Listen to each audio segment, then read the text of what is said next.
Assalamu alaikum, ihr Lieben. Willkommen auf meinem Kanal zu einem neuen Gesundheitsvideo von mir. Ist rotes Fleisch wirklich so ungesund und ein Klimakiller und krebserregend, wie es immer in den Medien heißt? Mit diesen und anderen Mythen wollen wir heute aufräumen. Denn die sogenannten wissenschaftlichen Studien, die sozusagen beweisen wollen, dass rotes Fleisch krebserregend ist, konnten noch nie einer genaueren Überprüfung standhalten. Was den ersten Mythos bezüglich Menschen, die sich karnivor ernähren, betrifft, dass ihnen die Ballaststoffe fehlen und das Fleisch im Darm verfault, so sollte man wissen, dass Ballaststoffe, wie der Name schon sagt, tatsächlich Ballast für den Körper sind, weil der Körper sie nicht verdauen und verwerten kann. Tatsächlich verhält es sich mit Menschen, die eine pflanzenbasierte Ernährung pflegen, so, dass sie meist ständig einen aufgeblasenen Bauch haben und unter Blähungen leiden.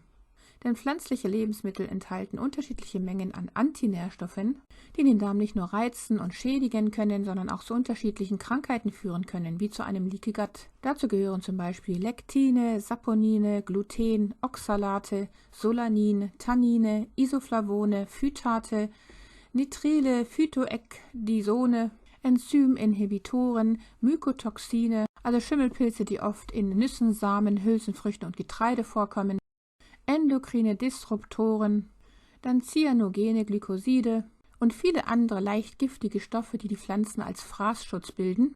Deshalb ist es zum Beispiel sehr wichtig, Nüsse, Samen, Getreide, Hülsenfrüchte und so weiter einzuweichen und idealerweise sogar keimen zu lassen, damit sie eben diese Antinährstoffe größtenteils abbauen. Was Fleisch und Eier jedoch betrifft, so verderben sie nicht im Darm, sondern sie werden fast vollständig im Dünndarm resorbiert. Tierische Produkte aus artgerechter Weidehaltung sind reine nährstoffreiche Nahrung, die allesamt vom Körper verwertet wird. Deshalb haben Karnivoren im Vergleich zu Veganern nur sehr wenig Stuhlgang, den sie ausscheiden, weil fast alles vom Körper verwertet wird. Das Weglassen von Ballaststoffen macht die Dinge sogar reibungsloser. Tatsächlich ist grasgefüttertes rotes Fleisch sogar ein Superfood. Denn rotes Fleisch enthält nicht nur das meiste Protein, sondern als eines der nahrhaftesten Lebensmittel, die wir essen können, hochabsorbierbare Formen von Eisen und Zink, Vitamin D, Dutzende von Mineralien, B-Vitamine wie Vitamin B12 und andere wichtige, essentielle Nährstoffe, die wir nicht in Pflanzen finden können, wie zum Beispiel Taurin, das Anti-Aging-Mittel Carnosin, L-Carnitin und Coenzym Q10, die sehr wichtig für die Mitochondrien sind, Retinol, also die aktive Form von Vitamin A und dann die essentiellen Omega-3-Fettsäuren EPA und DHA, hochwertige gesättigte Fettsäuren, die wir für unsere Gesundheit benötigen, und das Cholin aus Eiern, was dringend notwendig für die Leber ist. Unter anderem, wenn wir also über generalisierte Heilung und Reparatur sprechen, insbesondere auch des Darms, dann steht tierisches und insbesondere das rote Fleisch ganz oben auf der Liste. Was nun den zweiten Mythos betrifft, dass die Karnivoren kein gesundes Mikrobiom haben, weil sie nicht abwechslungsreich essen, so kann dazu gesagt werden, dass das Mikrobiom nur das widerspiegelt, was wir essen. Die Maasai zum Beispiel wurden exzessiv studiert. Sie essen hauptsächlich Fleisch, Innereien und die Milch ihrer Tiere. Ihre Mikrobiome sind vollkommen gesund. Was stattdessen wirklich wichtig ist, ist keinen undichten Darm zu haben. Geistige Klarheit zum Beispiel ist ein Spiegelbild der Darmgesundheit.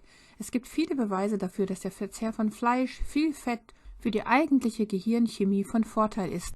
Ein höherer Gesundheitszustand wird durch einen gesünderen Darm verursacht. Und die karnivore Ernährung aus artgerechter Haltung kann den Darm am besten heilen.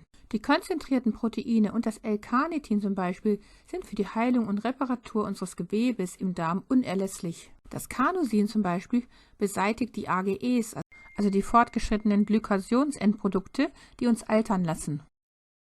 Was den dritten Mythos betrifft, dass gesättigte Fettsäuren die Arterien verstopfen und zu Herzinfarkten führen, so hatte ich dazu ja schon im Detail in meinem Video zu den gesättigten Fettsäuren und wie gesund diese sind gesprochen.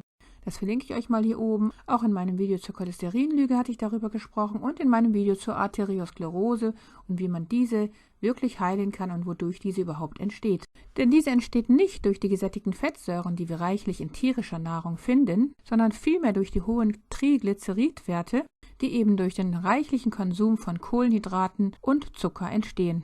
Was den vierten Mythos betrifft, dass zu viel tierisches Protein den Nieren schaden soll, von wegen, dass die Harnsäure dadurch erhöht wird, so gibt es dazu keinen wirklichen Beweis.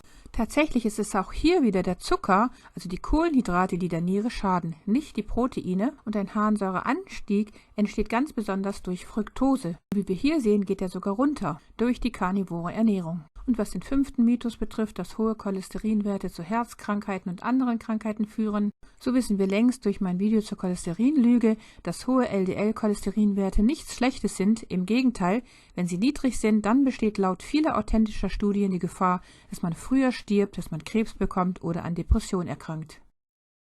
Um zu Schlussfolgern, so ist die Werbung für den Veganismus, der in den Medien immer mehr vorangetrieben wird, nicht unbedingt etwas Gutes, denn tatsächlich ist der Mensch als Omnivore erschaffen. Er benötigt also sowohl tierische Produkte aus Weidehaltung als auch pflanzliche Produkte für seine Gesundheit. Doch wenn tierische Produkte immer mehr verteufelt werden in den Medien, so sollten wir nicht alles glauben, was wir dort erfahren, denn wie wir jetzt wissen, sind tierische Produkte aus Weidehaltung, insbesondere rotes Fleisch, ein wirkliches Superfood, da sie vor hochabsorbierbaren Nährstoffen geradezu explodieren und was die Heilung und Reparatur des Darmes und des Organismus betrifft, ganz oben auf der Liste stehen. Und da sie auch sehr gut mit der ketogenen Ernährung vereinbar sind, die heute jedem Menschen zu empfehlen ist, weil sie die artgerechte Ernährung für uns ist, sollten wir diese viel mehr in unseren Speiseplan integrieren.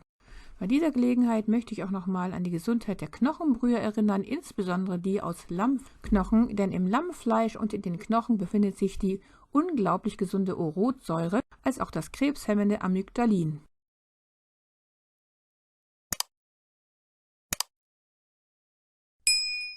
Liebste Grüße, Salam Aleikum, eure Mariam.